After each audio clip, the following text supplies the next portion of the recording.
نبي سيدنا محمد صلى الله عليه وسلم وآله الكرام وأصحابه الكرام وإلى مشايخنا والمسلمين أجمعين خصوصا إلى والدينا وأولادنا وأسرتنا وقرابتنا أجمعين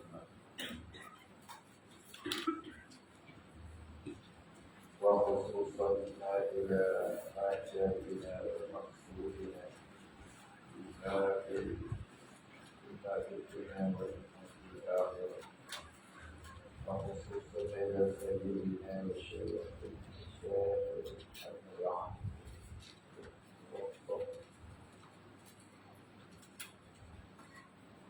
وصول وقرآن ومن ينتسب إليه أجمع شيء لله الفاتحة.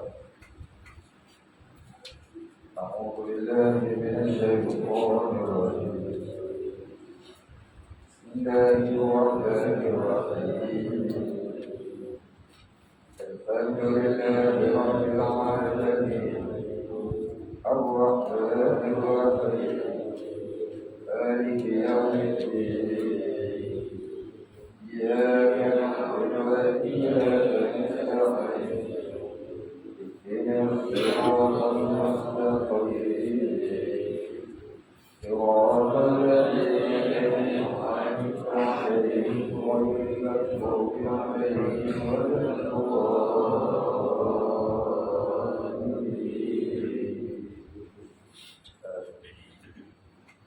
الحمد لله رب العالمين والصلاة والسلام على أشرف الأنبياء والمرسلين آمين وعلى آله وصحبه أجمعين آمين. رب اشرح لي صدري ويسر لي أمري واحلل عقدة من لساني يفقهوا قولي آمين. ولا علم لنا إلا ما علمتنا إنك أنت العليم الحكيم آمين. رضينا بالله ربا وبالإسلام دينا ومحمد نبيا ورسولا آمين. اللهم اجعلنا من التوابين آمين. واجعلنا من المستغفرين آمين. واجعلنا من المتطهرين آمين. واجعلنا من الموحدين آمين. واجعلنا من المهتدين آمين. واجعلنا من المخلصين له الدين آمين. واجعلنا من العارفين آمين. واجعلنا من عبادك الصالحين آمين. واجعلنا من المتقين آمين. اللهم أحينا بحياة العلماء آمين. وأمتنا بموت الشهداء آمين. آمين يا رب العالمين آمين. بسم الله الرحمن الرحيم. Tersambung khuswat 39 bagian yang ketiga dari bawah. Bismillahirrahmanirrahim. Qala musannif wal mu'allif rahimahullah ta'ala wa nafa'ana bihi wa bi'ulumihi wa barakatihi amin ya rabbal alamin. Qala musannif fa idza arada Allahu ay yansura abadahu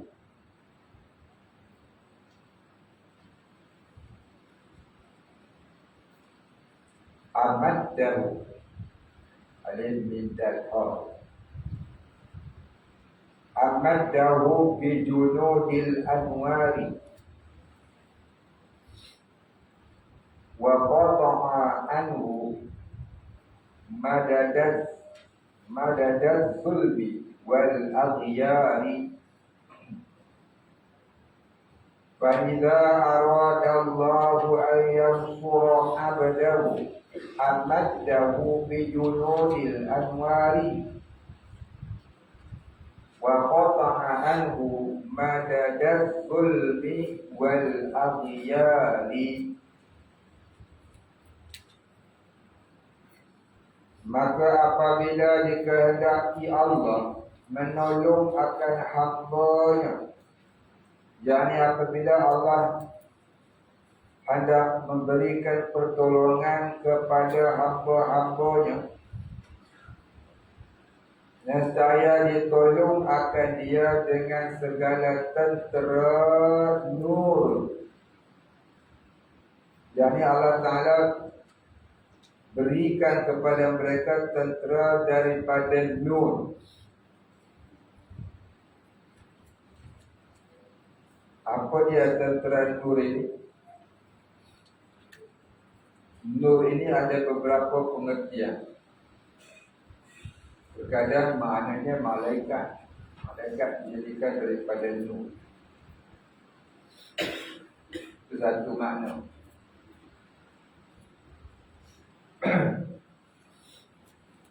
Seperti orang-orang yang berjalan kepada Allah melalui tarekat sufi. Allah Ta'ala akan kurniakan nur kepadanya dengan mengirimkan malaikat mulhim. Maka malaikat mulhim ini akan berada di sampingnya, menunjukkan kaedah beribadah,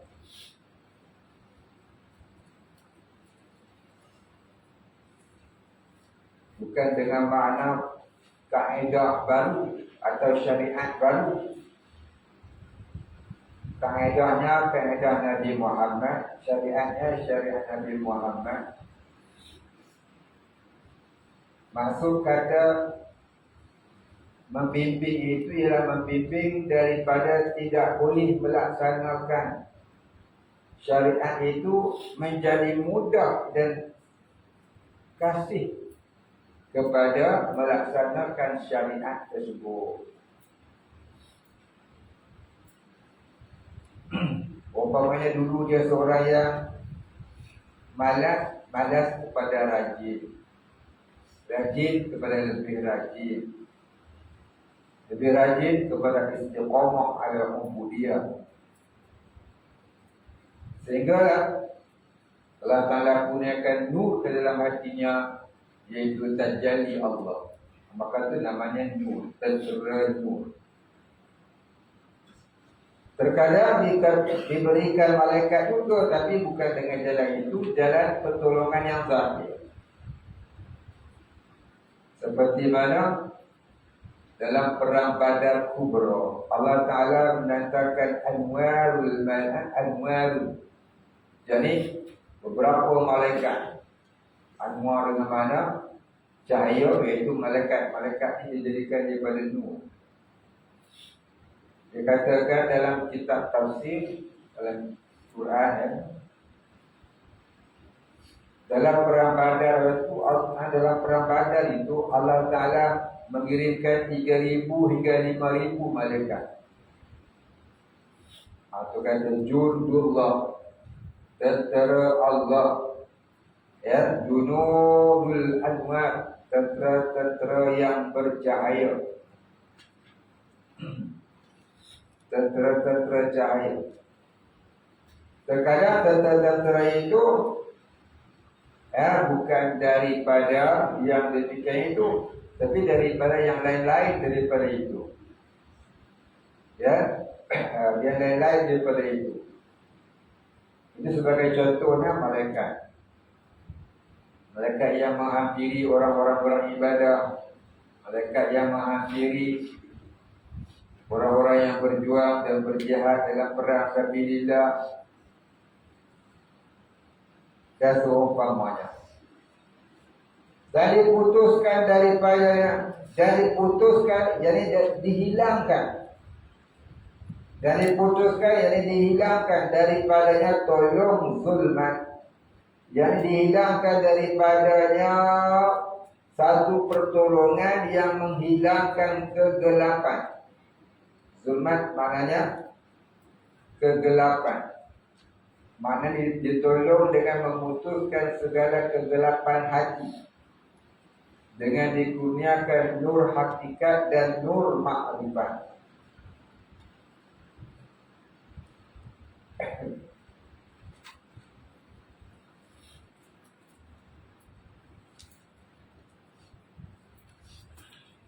Diputuskan itu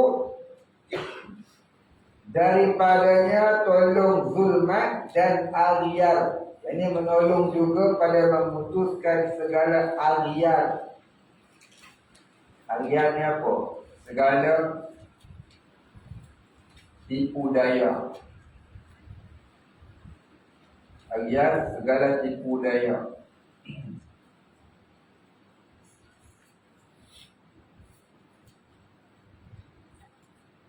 Yang ini apabila dikehendak Allah Ta'ala menolong akan hambanya atas segala seterunya. Apa seteru? Iaitu nafsunya dan hawanya. Seteru orang beribadah ni ada berapa tu kita sebut? Ada 4. Dunia, makhluk, nafsu dan syaitan.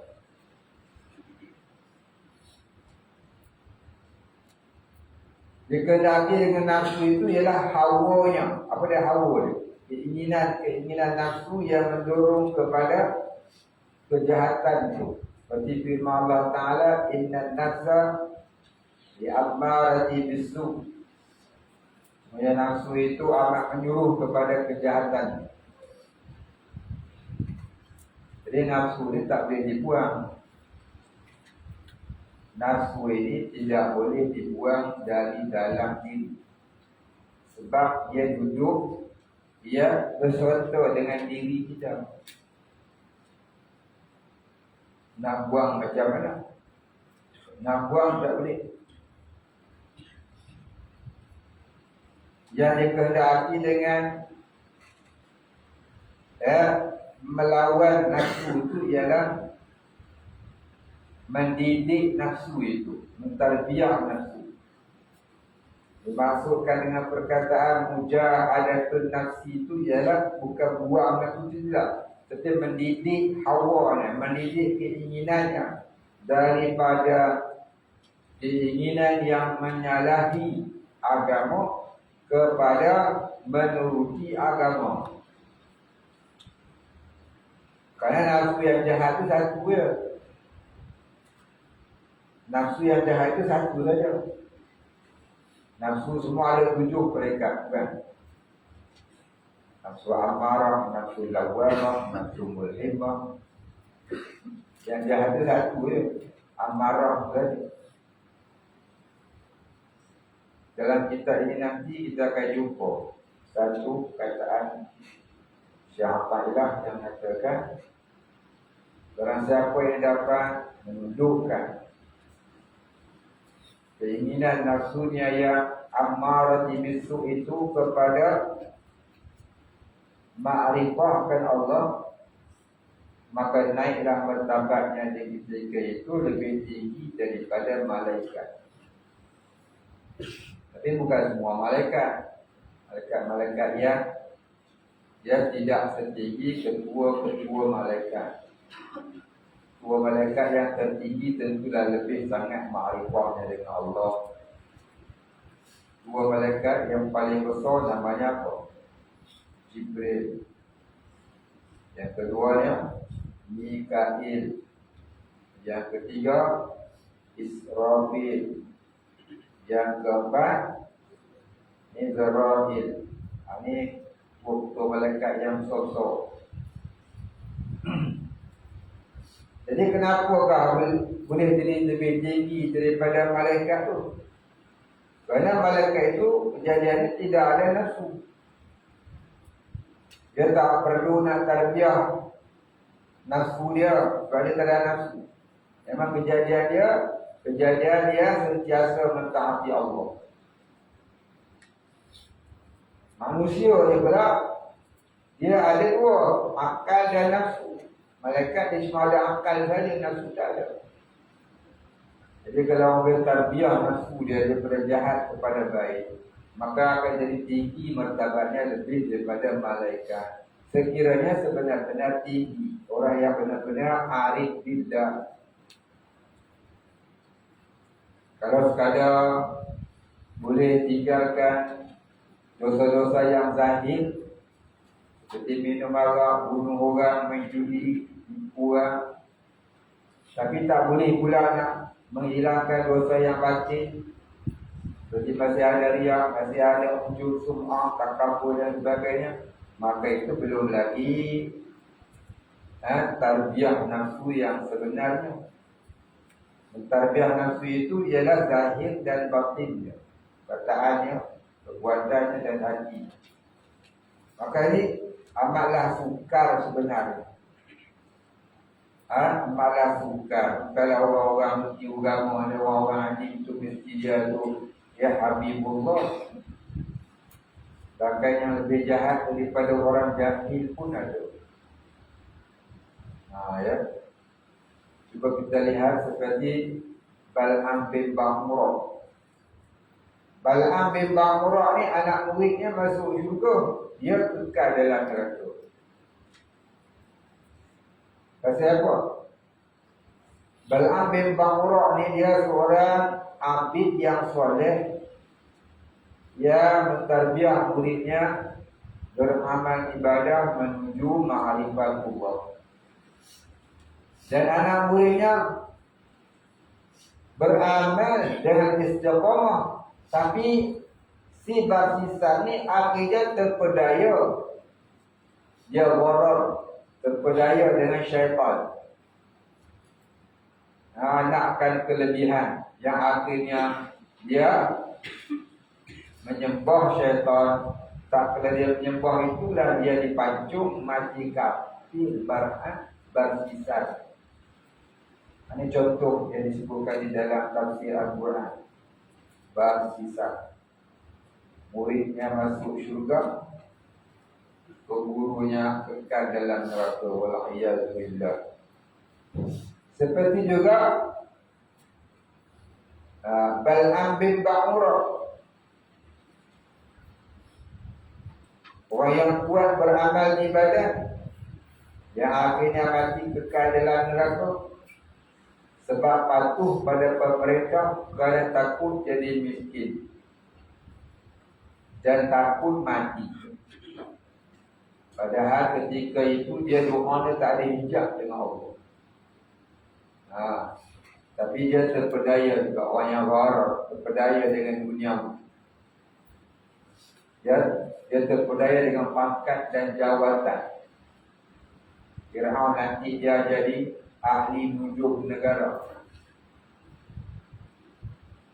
Jadi dia terpedaya dengan pangkat dia, jawatan dia. Qarun yang asalnya kalau dia baca Taurat, air sungai boleh berhenti dengar dulu dia baca. Air sungai tu boleh berhenti dengar dia baca. Macam mana dengar dah tahulah. Punya hebatnya Qarun, tapi akhirnya mati tenggelam, ditelan bumi. Kerana apa? Kerana kasih kepada harta. Kita tak boleh, bukan tak boleh kasih harta, tapi kasih harta yang bersangatan melebihi agama. Sampai nak keluarkan zakat pun sayang dah macam tu. Itulah dia. Jadilah dia orang yang terpedaya dengan dunia. Itu cerita di dalam Al-Quran. Ya, dalam tafsir Al-Quran. Sahabat Isar, Bal'am bin Ba'murah, Qarun. Itu yang asalnya orang Islam, orang beriman, pun boleh terbalik tiang lagi. Yang kuat ibadatnya, banyak ilmunya, yang dah ada ma'unah, tapi bukan karamah. Kalau orang tu dah sampai derajah kewalian, dia tak akan lagi terbalik tiang. Dia tak akan tergostan ke belakang tidak. Kadang menjadi orang soleh, menjadi orang soleh itu dia masih boleh terpona ke belakang. Apa dah lagi tak soleh untuk kita, hari-hari kita terpona ke belakang. Hari-hari kita terpona ke belakang. Ini kalau orang soleh lagi boleh jadi terbalik, patah balik ke belakang. Apa dari kita yang selamat daripada terpatah balik ke belakang ni ialah orang yang dah sampai ke darjah arif billah, iaitu wali-wali Allah, nabi-nabi dan rasul-rasul. Tiga golongan ini saja. Orang wali-wali diberikan mahfuz, satu pingat mahfuz terpelihara daripada terbalik ke belakang, terpona ke belakang. Takkan terbuat dosa orang. Bahkan iman mereka sentiasa naik saja, tak turun-turun. Begitu juga dengan para nabi dan para rasul yang lebih tinggi. Kita ni yang dimasukkan nabi naik turun tu kita ni orang-orang. Paginya dia beriman, petangnya dia kufur, malam pula dia beriman, besok pagi dia kufur pula, naik turun. Kufur itu dengan mana? Kufur nikmat. Baik, habis di situ. Jadi Hawa ni maknanya keinginan. Nama Hawa, isteri baginda Nabi Adam alaihissalam, kata setengah ulama tafsir, diambil daripada keinginan Nabi Adam hendak beristeri. Keinginan tu bahasa Arabnya Hawa, maka dinamakanlah isteri Nabi Adam itu Hawa. Hawa alaihassalam. Macam mana Hawa tu dijadikan oleh Allah?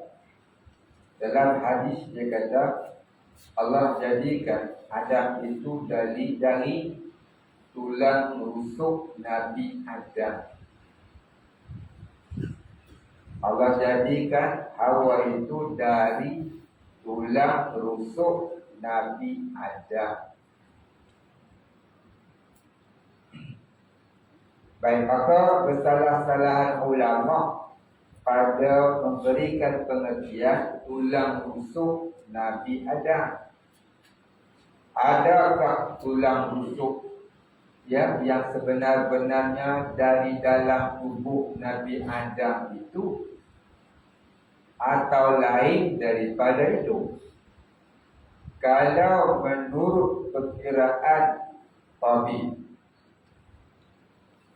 tulang rusuk orang laki-laki ni dia kurang sebelah, kurang satu sebelah ini. Nah, belah kanan lebih kan? Belah kiri kurang satu. Sudah dah tahu lah, tak pernah tiup saya. Jadi kalau diambil daripada kejadian orang kita dulu, bermakna tulang rusuk yang dimasukkan dalam hadis itu ialah tulang rusuk Nabi Adam yang sebenar itulah dijadikan Hawa. Itu kata satu muhaddithin, satu setengah pendapat ahli hadis. Setengah ahli hadis yang lain pula mengatakan bukanlah tulang rusuk Nabi Adam yang di dalam tubuh Nabi Adam itu. Maksud kata tulang rusuk itu ialah simbolik. Simbolik saja. Simbolik bahawasanya perempuan ini dia tidak boleh jadi pemimpin kepada orang laki-laki. Orang laki-laki lah yang jadi pemimpin kepada orang perempuan. Ya, maka tak kala Nabi Adam tertidur, tak kala dia nakkan seorang isteri, setelah dia terjaga, dilihat istrinya di sebelah dirinya. Jadi kejadian itu menjadi ikhtilaf di kalangan ulama hadis. Adakah isteri yang di sebelah itu dijadikan daripada tulang rusuknya, ataupun yang lain daripada itu, yang hanyalah istilah tulang rusuk itu simbolik. Jadi silap ulama. Ulama kata simbolik, ulama kata memang tubuh tulang rusuk. Kita surah kepada Allah, tawakuf kepada Allah. Tidak wajiblah kita tahu hakikatnya. Itu di luar kemampuan akal kita untuk mengetahui hakikatnya. Baik, habis. Maka itu adalah perbahasan ulama. Maka kurniai hatinya dengan tertera amal, maka maknanya Allah akan kurniakan ke dalam hati orang-orang yang salih itu, orang yang sir ilallah itu, orang yang berjalan menuju Allah ini dinamakan salih, salihun, yang berjalan, ataupun orang yang sir. Ini orang yang berjalan. Sir itu banyak maknanya. Sinro, sirrun. Sir boleh dengan makna perlahan. Sir boleh dengan makna tersembunyi. Sir boleh dengan makna rahsia.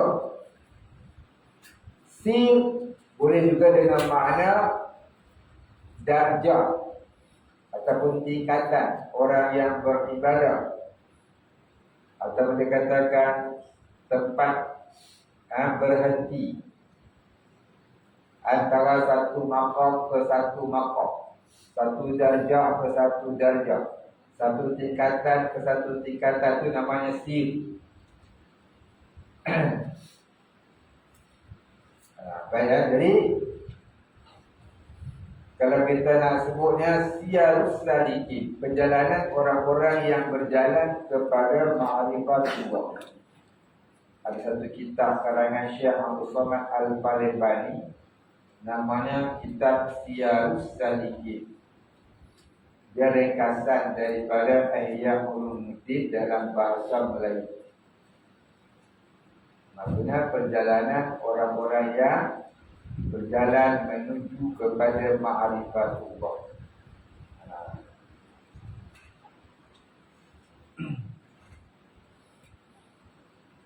Apa dia tentera anwar tadi? Tentera cahaya tadi. Tentera anwar, tentera cahaya. Anwar tu jamak daripada nur. Kalau satu nurun, kalau anwar tu sebenarnya banyak kelian cahaya. Apa dia? Cahaya, tentera-tentera cahaya yang Allah Ta'ala beri kepada orang yang bermujahadah hawa nafsu itu, iaitu taufik dan hidayah. Taufik dan hidayah. Apa dia taufik? Taufik ni kekuatan untuk melaksanakan perintah Allah. Itu namanya taufik. Hidayah. Hidayah itu ialah petunjuknya. Petunjuk pada pihak nak melaksanakan ibadah itu.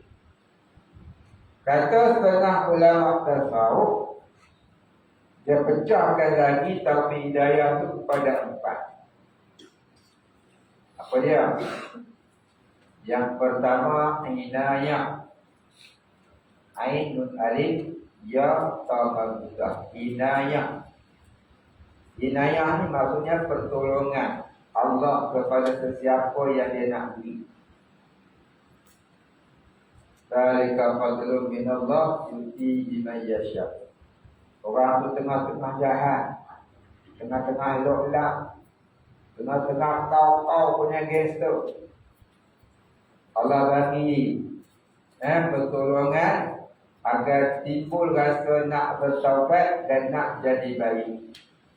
Timbulkan oleh Allah Ta'ala ke dalam hati orang tadi itu rasa nak jadi baik, itu namanya inayah. Dan ketimbulan dalam hati, rasa aku ni tak boleh dah, aku nak taubat dah. Umur makin lama makin panjang, mati bukan makin jauh, makin dekat. Yang lepas itu semakin jauh, yang akan datang itu semakin dekat. Yang sudah itu semakin jauh. Yang akan datang itu semakin hampir. Apa yang lepas? Kemarin dulu, minggu lepas, bulan lepas, tahun lepas. Itu semakin jauh kita tinggal dan tak akan sekali-kali dapat mengulanginya. Nak duduk balik situ tak boleh lah. Dulu kita umur 10 tahun. Hari ni kita umur 15 tahun. Kita nak balik duduk umur 10 tahun boleh tak? Tapi kalau kita nak pergi umur 51 tahun boleh tak? Itulah maknanya yang akan datang tu hampir. Pasal dia pasti datang. Nak patah balik ke belakang tak boleh lah. Baik.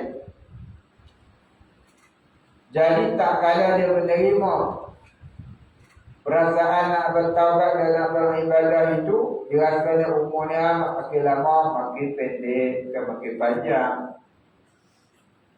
Maka terasalah dia nak buat baik, nak taat, nak ngaji, nak menuntut ilmu, ya dan sebagainya tu namanya inayah. Perasaan tu nak jadi baik. Inayah itu pertolongan Allah. Bukan dia sendiri yang nak tak. Sebenarnya pertolongan Allah menjadikan dia jadi baik. Kemudian dia pun pergilah mengaji. Dia belajar agama. Dia belajar solat. Qada solat yang lama-lama, qada puasa yang lama-lama. Ya, bila kita ada puasa, ada qada lama-lama solat, jangan sembahyang sunat tak boleh harap. Wajib habiskan sembahyang qada dulu. Ya. Itu pendapat yang asalnya daripada Imam Syafi'i juga. Bukan kita supaya terbuka tadi. Dia kata tak boleh, macam-macam tak boleh. Kemudian dibahaskan oleh ulama-ulama yang lain. Katanya boleh. Dengan syarat dia lebih banyak mengamalkan, melaksanakan solat qada daripada solat sunat. Nampak tahajud 2 rakaat doa. Masa yang ada lagi itu buat sembahyang qada. Namanya duha buat 2 rakaat, 4 rakaat sudah lah. Masa yang ada lagi itu buat sembahyang qada. Orang yang tinggal solat ni, dia kena qada. Dia tak boleh nak pergi rilai-rilai makan syong-syong, tak boleh. Masanya hanya ada 3 saja. Yang pertama masa mencari rezeki. Itu tak apa, dia tak qada pun. Yang kedua masa tidur dan masa rehat. Itu tak apa, dia tak qada pun. Yang ketiga masa qada. Selain daripada 2 masa tu dia kena qada.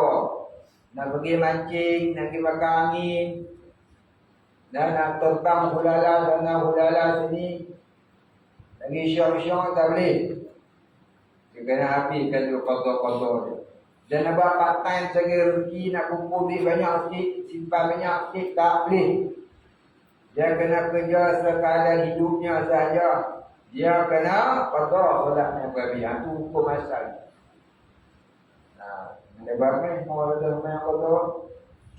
Kalau tidak, dia mati dalam su'ul khatimah. Sebab bawa dosa solat tak diqada. Baik. Qada ni wajib kepada orang yang meninggalkan dengan sengaja kah atau orang yang meninggalkan dengan tak sengaja? Dua-dua tadi. Apatah lagi tinggal dengan sengaja, lagilah wajib. Orang tak solat, jaga. Jaga takut mati su'ul khatimah. Ya. Baik. Jagalah solat. Orang solat yang tak khusyuk tu pun kena, kita kena. Kita yang tak khusyuk ni pun kena. Apa ada lagi yang langsung tak solat. Orang kata fawailul lil musallin alladina hum an salatihim sahun. Kawil bagi orang yang solat, iaitu orang yang lalai di dalamnya. Maka dia pun faham lagu ni. Mayang pun masuk nak kahwin, pergi ke sembahyang. Hang tak sembahyang, lagi teruk punya seksa. Tapi orang yang solat itu walaupun dia tak khusyuk, ada excuse-nya lagi. Apa dia? Meminta ampun dengan Allah di atas ketidakkhusyukan itu.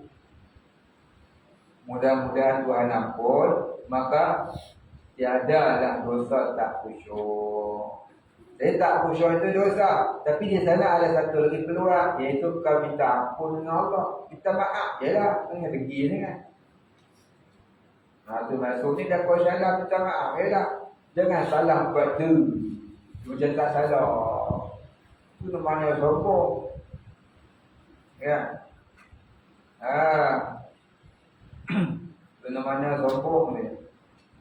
Jadi ada masa kita qadha kalau ada solat yang tertinggal. Imam Al-Ghazali dia qadha solat yang tidak khusyuk. Solat tidak khusyuk tak wajib qadha sebab khusyuk bukan rukun solat tapi dia wajib dalam solat. Ada orang kata khusyuknya sunat. Siapa kata sunat? Saya pernah dah baca artikel dia kata khusyuk dalam solat itu sunat.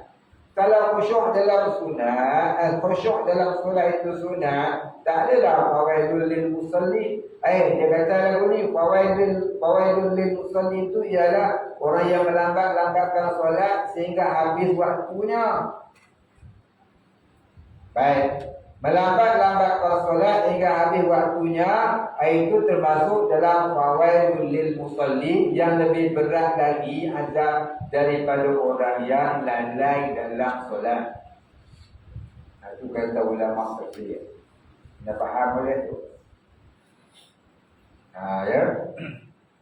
Jadi kita yang solat tak khusyuk ni, kita ampunlah dengan Allah. Kalau rasa nak jadi lebih baikkan taubat kita itu, maka kita qadha. Boleh ke qadha? Ulama fiqh kata kalau solat sudah dikerjakan tak batal, hanya tak khusyuk, tak wajib qadha, bahkan tak diterima qadha pun. Itu pendapat setengah ulama, bukannya ijma' ulama. Itu kata ulama dia kena faham ijma' ke, jumhur ke, ataupun kil ke, kata kil ke. Kena faham maksud kata ulama. Jadi Imam Al-Ghazali dia qadha solat dia yang tak khusyuk. Boleh tak? Mana tempat ambilan kata boleh? Sebab ulama fiqh kata tak boleh. Baik, tempat ambilannya ialah satu ketika Nabi SAW tertinggal berjemaah solat asar sekali. Dalam hidupnya dia tertinggal solat jemaah fardu asar. Maka setelah dia kerjakan solat fardu asar, dia ulang-ulang sampai 27 kali. Mayang asar tu dia ulang sampai 27 kali. Maka setelah dia ulang sampai 27 kali, Allah Ta'ala katakan Nabi, ya Muhammad, walaupun kau telah mengulang solat itu sebanyak 27 kali, ianya tetap tidak menyambangi sekali solat berjemaah. Nampak? Allah bukan marah, Allah bukan larang. Allah kata apa? Tetap tak sama. Maknanya Tuhan bukan larang. Kalau nampak 20 kali, 27 kali kau yang ulang, yang qadha, tak larang. Macam juga kita sembahyang asar. Kita sembahyang qadha pun tak apa lah. Zuhur ke asar, sembahyang seorang. Kita pergi kat masjid, tak ada siapa pun, kita pun sembahyang seorang. Habis-habis sembahyang, tiba-tiba datanglah 10 orang satu, 2 biji kereta, nak sembahyang jemaah. Kita boleh tak nak sembahyang lagi sekali? Boleh. Namanya apa ya? Solatul mu'adah. Nama dia. Solat ulang. Kerana mengambil fadilat berjemaah. Jadi tak timbullah masalah orang yang nak qada sembahyang kerana tak khusyuk itu haram, tak timbul. Pendapat mereka tu dia melarang pada pihak memadai bagi orang awam. Dan kita ni kalau tak khusyuk tu taubat ialah tak yang betul. Tapi kalau lebih baik, taubat tu lebih bagus. Itulah bahasanya. Ya, sebab solat dan khusyuk dalam solat itu dia bukan rukun dan bukan pula sunat, tapi wajib. Kata ulama tasawuf, la salatan illa khashi'an. Tak dinamakan solat melainkan khusyuk. Kita yang tak khusyuk ni, kita taubatlah kepada Allah sendirian, ya. Minta ampun dengan Allah di atas sembahyang yang tak pernah khusyuk. Mudah-mudahan Allah Ta'ala berikan pahala, kembalikan pahala solat yang telah hilang disebabkan oleh kelalaian kita di dalam mengerjakannya tadi. Jadi mudah-mudahan tak terkenalah azab sebab solat tak khusyuk, kerana ada minta ampun dengan Allah, minta maaf dengan Allah. Faham? Faham?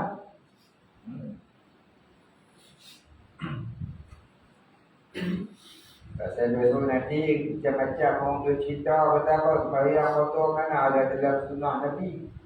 Sembahyang ditinggal dengan tak sengaja kena qada. Sembahyang ditinggal dengan sengaja tak ada hadis mengatakan kena qada. Ini semuanya pendapat-pendapat yang tak berapa nak didengar lah. Yang kebanyakan pendapat ni diamalkan oleh pokok Wahabi. Nak cari Nabi tinggal sembahyang dengan sengaja, memanglah tak ada. Takkan Nabi nak sembahyang, nak tinggal sembahyang dengan sengaja. Yang tak sengaja tu ada dah. Satu ketika Nabi dengan sahabat-sahabatnya dan selepas daripada berperang nak balik ke Madinah, mereka singgah di satu tempat. Waktu itu malam mereka tertidur sehingga terjaga di waktu duha. Maka setelah terjaga di waktu duha, Nabi pun suruhlah sahabat-sahabat ini bersuci, lalu mengerjakan solat subuh qada. Maka diambil daripada hadis itu, solat kalau ditinggalkan dengan tak sengaja wajib qada. Jadi ambil pengertian itu, Imam Syafi'i kata kalau tak sengaja pun kena qada, apatah lagi kalau sengaja. At-tabihu, bab tabi dalam kitab Asbah wa Nazari dia kata bab tabi bil adna 'ala al-a'la. Dalam Asbah wa Nazari itu dia kata apa? Bab tabi bil adna 'ala al-a'la. Apa dia? Bab pada menyatakan penjagaan, bab pada menyatakan penjagaan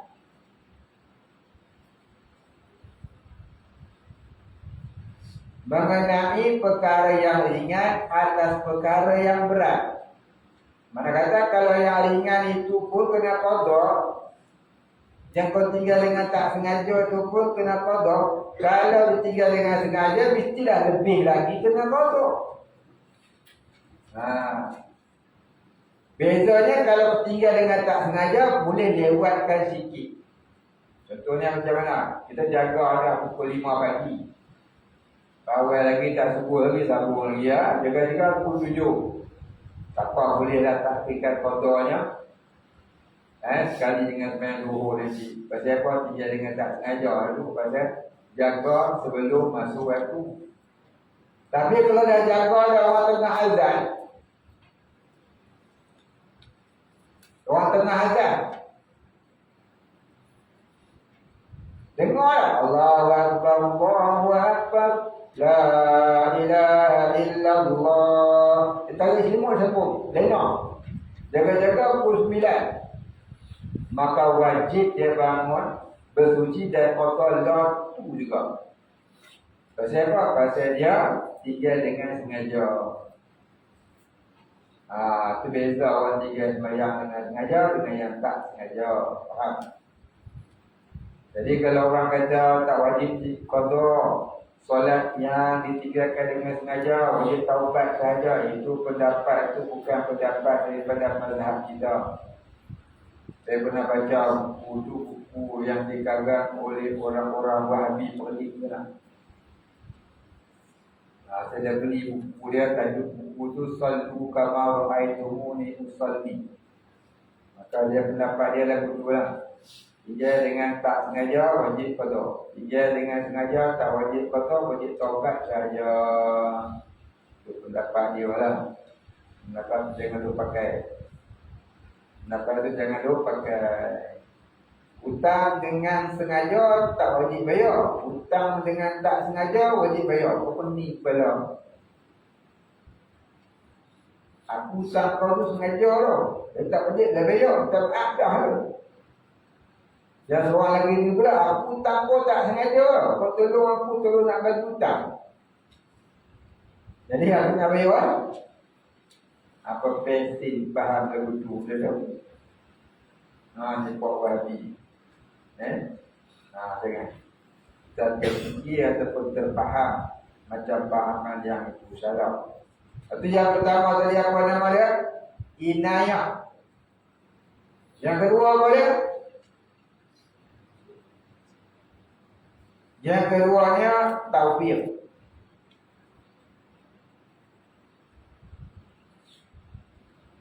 Apa dia taufiq?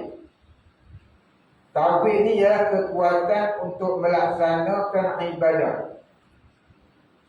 Inayah ni rasa nak pergi ngaji, rasa nak pergi sembahyang, rasa nak qada sembahyang, rasa nak buat baik. Itu rasa tertimbul, mendesak-desak. Itu adalah fadlun minallah, kurniaan Allah Ta'ala. Itu namanya inayah. Pertolongan Allah masukkan dalam hati seorang yang tengah berdebek, saksi tadi ni, rasa nak jadi baik. Lepas tu dia pun pergilah ngaji untuk ilmu dan sembahyang, tu namanya taufiq. Kekuatan untuk melaksanakan inayah Allah tadi. Itu namanya taufiq. Apa pula hidayah? Hidayah ini pembukaan mata hati di dalam hati orang yang beribadah itu akan beberapa rahsia-rahsia pengenalan kepada Allah. Pembukaan di mata hati oleh orang-orang yang beribadah kepada Allah itu akan rahsia-rahsia pengenalan hati kepada Allah. Antaranya apa ya? Timbulnya idrak. Satu, timbulnya zauq. Itu namanya taufiq. Yang keempat, bidayah. Apa dia bidayah? Bidayah ni ialah ma'rifatullah. Apa dia ma'rifatullah? Mula-mula dia datang fana, lepas tu dia datang majzub. Bila datang majzub, sempurnalah keimanannya dan ketakwaannya. Jadilah dia habibullah, kekasih Allah. Itulah dia inayah, taufiq, hidayah, bidayah. Baik alif. Dan ilham iaitu kasyaf. Dia kata ilham ni kasyaf. Faham, ilham ni bukan untuk orang-orang macam kita. Ilham ni ialah perkara yang dianugerahkan oleh Allah kepada seseorang wali dengan dihadirkan malaikat mulhim kepadanya. Tengah ulama tasawuf kata kepada orang-orang soleh yang belum mencapai wali, maka Allah Ta'ala kirimkan kepadanya malaikat sebagai pembantu dirinya beribadah kepada Allah. Maka malaikat itu namanya malaikat mulhim. Malaikat mulhim itulah yang berikan ilham kepada orang yang beribadah jadi macam mana nak bagi jadi kuat ibadah. Dia tunjukkan jalan, dia lorongkan jalan. Bukan syariat baru, bukan syariat Nabi Muhammad. Cumanya petunjuk-petunjuk untuk melaksanakan syariat itu dengan cermat dan istiqamah ala ubudiyah. Wahabi faham ilhami ialah satu perkara yang direka-reka oleh orang tasawuf. Dia kata apa? Ilhami orang tasawuf faham syariat baru, bukan syariat baru. Faham boleh tu? Ini fitnah yang besar oleh Wahabi kepada orang-orang tasawuf. Jadi kita ni walaupun bukan orang tasawuf, bukan orang sufi, cuma mengaji ya tasawuf, tapi tak tasawuf, tak bersufi pun, maka kita kena ambil faham. Jangan sampai kita menolak. Sebab apa kita mengaji? Kita mengaji sebab jangan sampai kita menolak ilmu yang hak. Jika kita menolak, sekurang-kurangnya berdosa besar. Kadang boleh membawa jadi kufur sebab menolak yang benar. Jadi kita belajar sebab nak kenal yang mana yang hak, mana yang batil. Jangan sampai yang hak dikatakan batil, yang batil dikatakan hak. Wahabiyu maka jadi sosek menyosekkan. Baik, dia kata dan ilham iaitu kasyaf. Apa dia kasyaf? Kasyaf ni maknanya pembukaan di mata hati dapat melihat perkara yang tertinding. Perkara yang tertinding. Tertinding apa dia? Terlindung daripada melihat dengan mata kepala. Mata kepala tak dapat lihat, tapi hati dapat merasakan. Kadang-kadang melihat terus dengan hati dia. Itu namanya kasyaf. Jadi kasyaf ni ada dua jenis. Kasyaf ni ada dua jenis. Apa dia? Kasyaf ada dua jenis.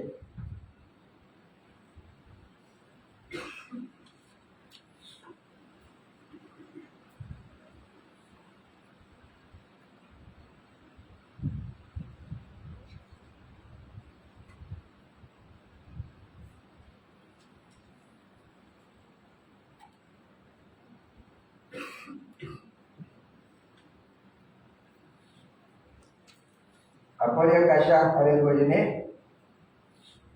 Yang pertama, kasyaf kubra. Bukan lagi itu. Yang pertama, kasyaf al-haq, kashful haq. Yang kedua, kashful batil. Kasyaf yang hak ni kasyaf dari Allah, pembukaan dari Allah. Kashful batil ni pembukaan dari jin ataupun syaitan ataupun iblis. Macam tutup rumah kafir tu, dapat lihat benda-benda lain dan sebagainya, dapat lihat jin, dapat melihat barang hilang. Di sini tumbuh, di sana benar bertumbuh. Dia nampak jauh, nampak. Itu kasyaf jin, kasyaf syaitan, kasyaf yang ditolong oleh syaitan. Itu namanya kashful batil. Tutup ngomong, tengok orang hilang tu, kashful batil, terkadangnya. Bukan semua, terkadangnya. Oleh tu, tengok boleh. Jadi kasyaf batil tak dikehendaki dalam tasawuf. Namanya kasyaf yang hak. Apa dia kasyaf yang hak ni? Iaitu kasyaf daripada Allah. Kasyaf yang hak ni ada dua pula. Satu namanya kashful kubra, iaitu kasyaf besar. Yang kedua namanya kashfus sughra, iaitu kasyaf kecil. Kasyaf besar ni dinamakan juga kashful mukasyafah. Kasyaf kubra ni dinamakan juga kasyful mukasyafah. Ya. Kasyaf yang terkasyaf di antara segala kasyaf-kasyaf. Itu maksud dia. Maknanya apa dia? Hati sentiasa ingat Allah, tak lupa-lupa walaupun tidur. Dalam berjalan, dalam duduk, dalam berbaring, dalam tidur pun dia ingat Allah. Itu surah Al-Imran ayat 190 191 tu. Ini dinamakan ulul albab yang ampunya mata hati. Mata hatinya dah dapat kasyful mukasyafah. Ini namanya kasyaf zat. Ini dia yang sebenar-benar kasyaf. Ini orang-orang wali dia dapat ni. Baik. Yang kedua tadi apa dia? Kasyfus sughra, kasyaf kecil. Kasyaf kecil ni ada dua pula. Apa dia kasyaf kecil dapat ada dua? Iaitu yang pertama kasyful kuburi ataupun kasyful qabri. Iaitu dapat melihat sampai ke alam kubur, sampai ke alam barzakh, sampai ke alam akhirat. Ini karamah para wali. Betul ada cerita di alam barzakh sekian sebab kasyaf ni lah. Orang-orang yang dapat nafsul mardiyah dan ke atas, mereka dikurniakan kasyful qabri. Ini jajah guru mursyid. Ada orang kata guru mursyid ni orang yang banyak ilmunya, yang dapat membimbing muridnya jadi baik. Itu tak apa-apa nak tempat tu. Guru mursyid ialah guru yang sampai darjah nafsul mardiyah, yang mempunyai dua jenis kasyaf ni. Ya, kasyaf kubra dan kasyaf sughra. Bukan hanya dapat kasyful mukasyafah sentiasa ingat Allah, tapi juga dikurniakan dua lagi kasyaf sughra yang tamat kasyful qabri, kasyaf kubur. Dapat lihat alam kubur, alam barzakh sampai ke alam akhirat. Dapat melihat keadaan orang mati. Dan yang keduanya, ya ada begitu. Kan Nabi pernah jalan satu kubur, Nabi ambil satu pohon kurma, satu pelepah kurma, Nabi pacak kat situ. Sahabat tanya, kenapa Rasulullah buat begitu? Maka Nabi kata, aku lihat orang yang di dalam kubur ini sedang tersiksa. Itu nama kasyful qabri. Faham? Biasa hadis tu. Baik. Yang keduanya apa? Kasyful qalbi. Kasyful qalbi ni apa dia? Dapat melihat hati manusia, dapat melihat hati murid. Tapi bukan semua dia dapat lihat. Mana yang dibukakan oleh Allah sahaja. Bukan semua dapat lihat. Mana yang dibukakan oleh Allah. Kalau semua dapat lihat, jaga. Terkadang itu dampingan jin. Macam Tok Bomo lah. Tok Bomo buka, semua orang baik. Kalau seorang tak baik, jaga. Takut itu istidrak. Kalau makna, barangkali 10 orang yang berubah, 3 orang baik, 7 tak baik. Bezakan makna dengan istidrak. Bezakan karamah dengan sihir. Ia biar begitu. Faham kau tak? Biasanya dia tahu mah. Itu masuk kata kasyaf. Jadi kasyaf itu ilham termasuk dalam kasyaf. Ya. Dia dapat berkata benda yang dia dapat lihat di alam gaib melalui hatinya yang dibuka kepada Allah Ta'ala tadi dinamakan kasyaf. Maka kasyaf dengan firasat itu lebih rendah daripada kasyaf, kata setengah ulama. Firasatnya apa dia? Ya, yaitu orang yang berkata perkara yang akan berlaku di waktu akan datang. Itu bukan tukang tilik. Tukang tindih namanya khurafan. Yang tu syirik. Kalau firasah ni bukan yang tukang tindih. Firasah ni datang daripada Allah kepada orang yang berjalan kepada Allah. Nabi kata, berhati-hatilah kamu dengan firasah orang-orang yang mukmin, kerana firasah orang mukmin itu adalah datang dari nur ilahi, cahaya ketuhanan Allah. Dia tak cakap kalau bukan dibuka. Ke dalam hatinya.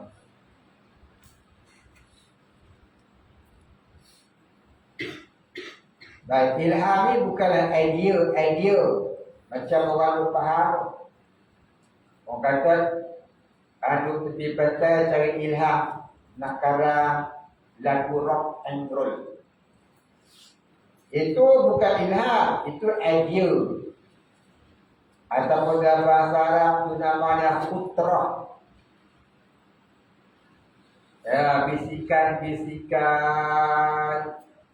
Ini kan bisikan mereka, bisikan syaitan. Faham? Itulah putra. Putra ni ada berapa? Putra ni ada 4. Yang pertama, putra Rabbani, iaitu bisikan dari Allah. Yang kedua, putra Malahi, bisikan daripada malaikat melihim juga. Yang ketiga, putra nafsi, iaitu bisikan nafsu, hawa nafsu yang ajak dapat ketahuan. Yang keempat, putra syaitani, bisikan syaitan. Hanya orang yang berjalan menuju ma'rifatullah dia dapat membezakan putra-putra ini. Orang yang tak berjalan dia tak dapat beza rupa. Kadang-kadang yang ajak dia di masjid tu pun nafsu dia saja. Syaitan ni dia gini. Bila dia jemu ajak orang buat jahat, dia ajak orang buat baik. Dalam buat baik tu dia tipu je. Sebab tu kita kena sentiasa menuntut ilmu dan mendampingi mursyid. Lepas tu kita wajib cari guru mursyid. Sebab apa, kadang-kadang benda yang kebaikan itu nampak serupa je, tapi sebenarnya tersembunyi kejahatan. Macam kata seorang wali Allah, jangan kamu terpesona dengan ahli ibadah yang boleh terbang di angkasa, yang boleh gaib dari pandangan, yang boleh berjalan di atas air. Kenapa? Kerana ahli sihir juga boleh berbuat demikian. Nampak?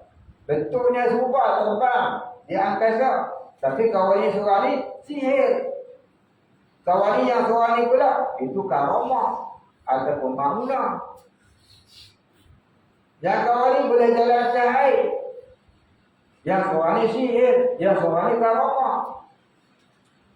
Bentuk serupa, hakikatnya lain. Maka yang tu kita tak faham, kita tak reti. Sebab tu kita kena ada mursyid pula. Dia sampai mu'allim.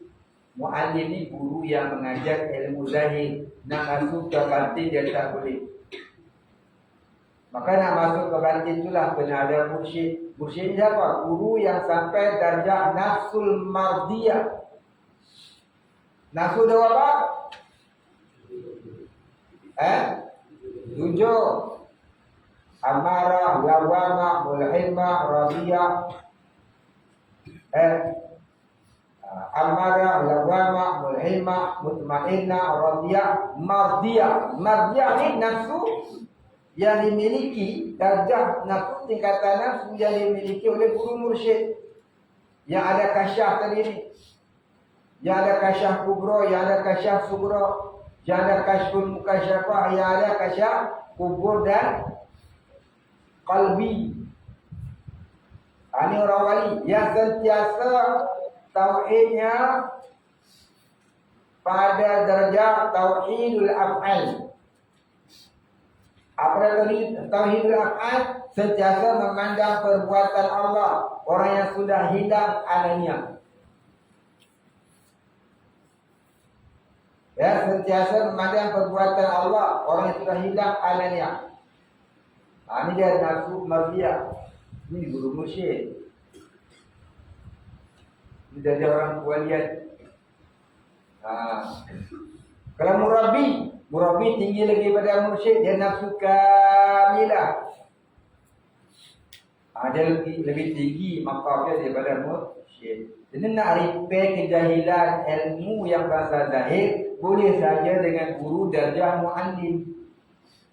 Tapi nak merepair kejahilan yang bahasa batin rohani itu kena berguru dengan guru mursyid atau yang lebih baiknya murabbi. Tapi kita nak kenal macam mana itu guru murabbi, guru mursyid.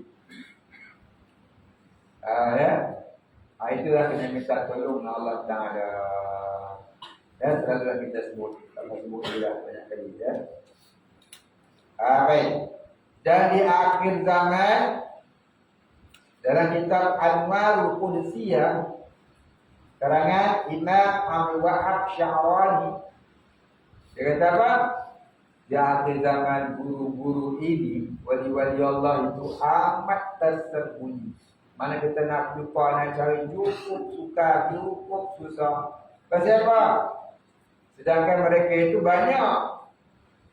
Banyaknya mereka itu tak kurang tak lebih pada setiap zaman. Mati seorang, ganti seorang, mati seorang, berganti seorang. Ya, tapi kita tak kenal mereka disembunyikan oleh Allah. Kenapa? Karena kata Imam Abdul Wahab Sya'rani, andai kata mereka itu dizahirkan oleh Allah, nescaya manusia bertuhankan mereka. Kita nak homo, kita buat macam Tuhan. Pemimpin yang menipu tu kita buat macam Tuhan.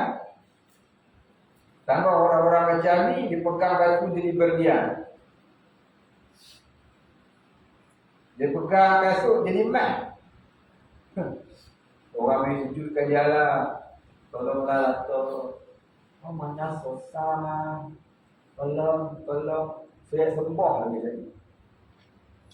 Orang ni dia kan dia demi duit, demi harta. Jadi syirik pun tak tahu. Betul tak jadi syirik? Jumpa atau bomo. Dua ekor. Hanya orang Melayu tu. Pergi carilah buah-buah ke. Usul jantan ke. Dulu ada orang kampung saya cerita. Amal lah. Dia cari telur ayam kampung. Yang sulung. Boleh dengan lubang lah. Syirik. Ya buat. Sampai dengan tuan. Akan buat. Kau punya syirik. Syirik ni apa dah? Murtad, kafir. Tak bau syurga. Kekal dalam tuan tu. Dia cari telur ayam kampung yang telur sulung. Dia pergi ke busuk. Tapi busuk tu dah lalu dalam hutan. Sampai kat busuk. Dia temu lubang sikit sekadar besar telur tu, dia letak kat situ. Lepas tu dia jampi lah. Dia pergi panggil sini tu, apa nama Cina tahu lah. Adalah serapah dia. Yang pompang, mengising batang kaki. Tak tahu lah apa dia baca. Dia pergi malam. Tengah malam dia pergi. Sanggup pergi tu, tengah malam. Jumpa anak benda telan. Tu dia kata tadi, dia sanggup hati dia pun. Nak jadi syirik. Kalau dia tu, kerana harta. Kerana harta sanggup hati, syirik tak apa. Adalah dia kalau ada hukum dunia. Lepas tu pagi besok dia pergi tengok. Ada tak nombor buat? Kadang-kadang bukan nombor tu pun. Tanah-tanah tu dekat kat telur tu kan. Macam dah betul sikit, macam nombor 1, nombor 2. Oh dia kata ni lah ni. Bila beli, tak kena kedengar. Bohong. Syirik dah tentu syirik lah. Saya percaya dekat musuh. Lepas tu tak lagi pula nak mengembalikan iman dan Islam kepada diri dengan mengucap kali. Pasal apa tak tahu pun kata tu syirik. Maka orang yang buat kalau dia tu wajib dia mengucap balik. Wajib dia bersyahadat balik. Macam mana? Mula-mula dia bersyahadat. Mulut kata asyhadu. Hati timbulkan aku mengaku. Allah ilaha. Tidak adalah Tuhan illallah melainkan Allah. Senang mengaku. Mulut mengaku asyhadu. Hati sebab mulut sebut asyhadu. Hati kena buat pengakuan. Aku mengaku dengan sepenuh hatiku Allah jualah Tuhan sekurang-kurang. Wa asyhadu dan aku mengaku Nabi Muhammad Rasulullah Allah. Muhammadur Rasulullah, Muhammad Rasulullah Allah. Lepas tu dia kena selawat sekali. Allahumma salli ala Sayyidina Muhammad wa ala ali Sayyidina Muhammad. Lepas tu afdal dia baca a'udzubillahi minasyaitonir rajim. Bismillahirrahmanirrahim. Astaghfirullahaladzim. Alhamdulillah. Ucap syahadat, selawat, alhamdulillah, bismillah, istighfar, alhamdulillah. Ini diminta doa Allah agar kebaikan dia kepada mukmin kerana ada buat benda syirik. Ya. Ada orang pergi jumpa agama. Bawalah pedang, bawalah parang, bawa bawa pisau sumbi, bawa talang tembaga, bawa lesung tepuk tengah, bawa kuih lubang tengah, kuih tinggi. Itu jumpa terpomong kita lembut. Ini semuanya kena bersyahadat balik. Tapi sampai mati tengah tu tak faham. Ini mati. Dia tak tahu dia dah tak ada iman. Dia tak tahu dia dah tak ada Islam. Pasal apa? Meninggalkan majlis ilmu. Pasal kita kena majlis sampai dua. Ya. Faham apa tak? Baik, habis itu. Maka terbukalah hatinya kepada barang yang diketahuinya daripada kebajikan dan kejahatan hingga berhadaplah ia atas hak Ta'ala ataupun hak yang tajalli. Ya, bila terbuka segala kesalahan, di mana kesalahan itu dijauhi dan dihindari, jadi benci dan meluat serta tak mau mengulangi, maka tak kala itu Tuhan bukalah segala kebajikan. Maka kalau terbuka kebajikan, berhadaplah ia, ini bermusyahadahlah ia. Berhadaplah ia, ini bermusyahadahlah ia atas hak Allah. Jadi bermusyahadah ia akan Tuhannya. Dan berpalinglah ia daripada barang yang lainnya. Jadi tidak lagi bertumpu hati kepada yang lain selain Allah.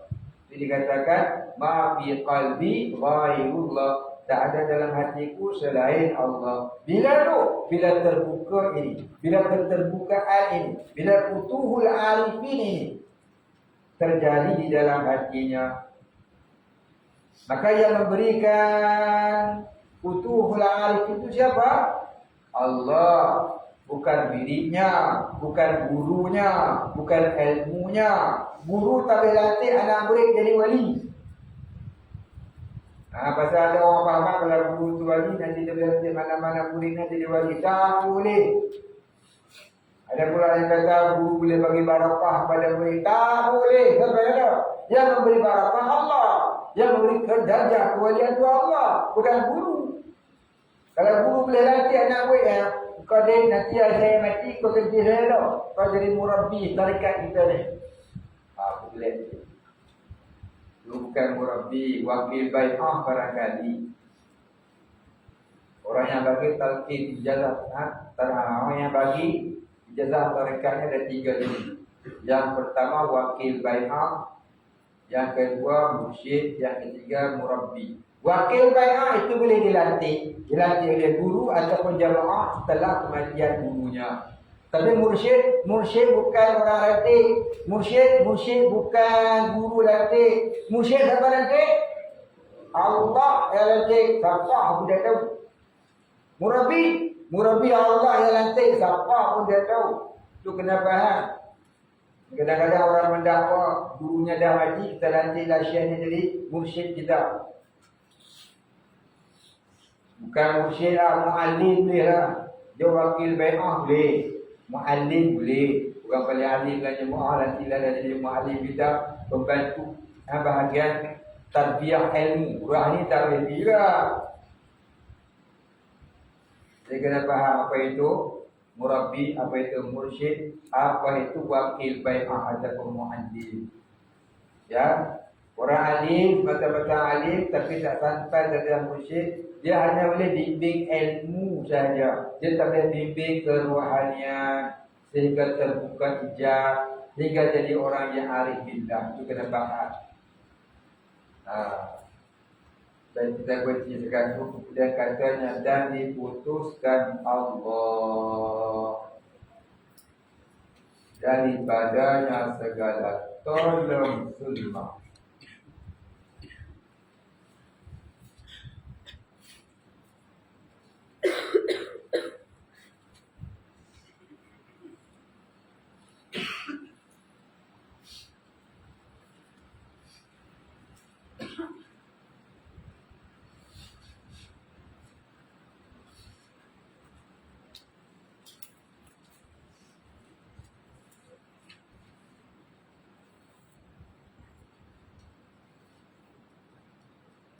Baik, soalan. Mutaakhir ini di media sosial sering dilihat orang upload video orang menangis di sisi mayat ahli keluarga yang meninggal, sama ada di rumah atau di dalam bilik mayat. Ada video-video tersebut diupload oleh pihak pengurusan mayat sendiri. Soalan saya, apakah hukumnya perbuatan upload video seperti itu walaupun mendapat keizinan waris yang meninggal? Yang mengizinkan pun tak cerdik, yang buat tu pun tak cerdik. Sebenarnya tak payah dah nak dibuat rakaman. Ya, melainkan ada sebab-sebab tertentu yang boleh menaikkan semangat keimanan. Kalau sekadar nak tahu keadaan saja tak payahlah. Ya, tak payahlah. Dan tak disuruh syarak. Wallahu a'lam. Nak apa hukum dia? Hukum dia pitanya orang buat tu. Apa kata yang buat?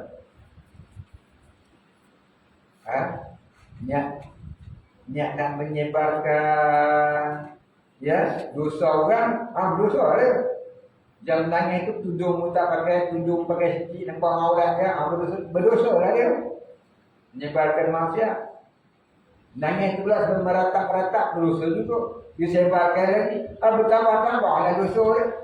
Orang yang menyebar tu pun berdosa juga. Yang mengizin pun berdosa juga. Ya, meratapi mayat ni berdosa. Merakam dan menyebar lagilah berdosa. Tunjuklah kata dia tu prihatin menolak kepada si mati. Ya, mak dia barangkali, ayah dia barangkali, saudara dia barangkali. Nak tunjuklah kata dia prihatin menangis. Hari tu je lah. Besok dia hulala boleh. Tak ada apa lah. Tak jadi apa-apa pengajaran. Tiba tak ada. Tak jadi buat lah. Baik, soalan. Mohon pandangan. Ada satu kes suami isteri dan 3 anak berumur 9, 6 dan 2 tahun. Baru-baru ini si isteri dapati dirinya hamil. Masalahnya dia dan suami sebelumnya sudah sepakat tak mampu nak jaga kalau ada baby lagi. Sebab anak yang umur 2 tahun itu memang sangat lasak. Suami pula selalu outstation. tiada masa di rumah. Isteri yang handle rumah, yang anak-anak 100%. Isteri memang penat sangat. Dan juga ada masalah kemurungan. Masa hamil anak yang 2 tahun itu juga, setiap hari dia rasa macam nak mati. Itu pun masa suaminya ada lagi di rumah. Tolong dia handle anak-anak. Sekarang ini memang dia yang handle seorang-seorang. Kalau dapat baby lagi, memang mereka suami isteri rasa tak mampu dah nak jaga. Sekarang si isteri hamil dalam 5 minggu. Mohon pandangan yang lebih arif. Saya bukan orang arif. Yang dicari wali-wali lah orang arif. Dia nak jawab lagu mana? Nak kena cari orang arif. Dia kata mohon pandangan yang lebih arif. Maknanya kena cari orang wali-wali. Saya bukan wali. Wali nikah pun dah boleh. Jadi saya tak nak jawab ni. Dia kata mohon pandangan yang lebih arif. Saya ni bukan orang arif. Saya tak nak bagi pandangan. Nak jawab macam mana saya pun dah tahu. Pasal dia nak orang arif. Saya bukan orang arif. Ya, nak abang saya siap. Saya bukan orang arif. Tapi dia kata mohon pandangan. Tapi mohon pandangan saya lah. Bukan pandangan saya sebagai orang arif. Orang arif ni orang arif billah. Orang wali-wali. Boleh kerana ni soalan fiqah. Saya dah cover tu soalan fiqah. Jangan tanya dalam kitab tasawuf ini jadi lagi. Tunggulah malam besok berapa kan. Tapi dah tanya kita bahas sikit dah lah. Ada lagi pada tajuk kitab kita kan. Sikit saya nak beritahu. Kalau kita ni rasa tak sanggup nak jaga sedangkan lagi 5 minggu je lagi. Ni waktu haram gugur. Maka wajiblah dia terima juga anak itu. Sebab lagi 5 minggu. 5 minggu ni 11,5. Haram digugurkan. Bila umur bayi sudah 4 bulan. Kalau umur 4 bulan tu sudah ditiupkan roh. Sebelum 4 bulan adalah setengah ulama kata harus digugurkan sekiranya atas nasihat doktor. Bukan dengan sebab tak mampu jaga, tak mampu nak beri makan. Kalau sebab tak mampu jaga, sebab tak mampu beri makan, itu haram. Yang kata harus gugur tu kalau lah dia mudarat, anak tu cacat ke, jantung dia berlubang ke, kalau hidup pun tak lama ke, suka nak bela ke, maknanya dapat kebenaran, dapat pandangan daripada pihak tabib ataupun doktor. Itu haruslah digugurkan sekiranya sebelum umurnya 4 bulan. Mana belum ruh ditiup. Kalau ruh sudah ditiup, haram gugur. Walau apa keadaan sekalipun, cacat ke tak cacat.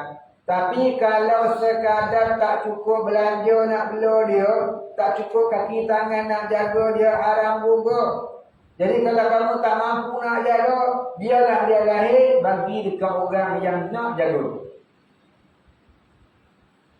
Ya, dia lahir besok ni, bagilah orang yang nak jaga, kakak ke, adik ke, sepupu, sepakat ke. Ya, orang yang nak sangat anak, bagi dia sebagai ibu susuan. Ya, jangan gugur, haram. Sebab umurnya sudah ditiup roh. Boleh faham? Wallahu a'lam. Itu pandangan pada fiqh, bukan orang arif. Ya. Saya bukan orang arif. Wallahu a'lam. Alhamdulillah minasyaitonir rajim. Alhamdulillah rabbil alamin. Ar-Rahmanir Rahim. Maliki yaumiddin. إياك نعبد وإياك نستعين اهدنا الصراط المستقيم صراط الذين أنعمت عليهم غير المغضوب عليهم ولا الضالين. بسم الله الرحمن الرحيم الحمد لله رب العالمين والصلاة والسلام على أشرف الأنبياء والمرسلين وعلى آله وصحبه أجمعين. واغفر لنا ذنوبنا وارحمنا وأنت الغفور الرحيم.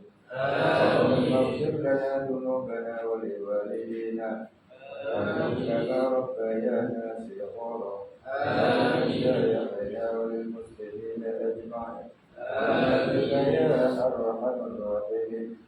اللهم نور قلوبنا بنور معرفتك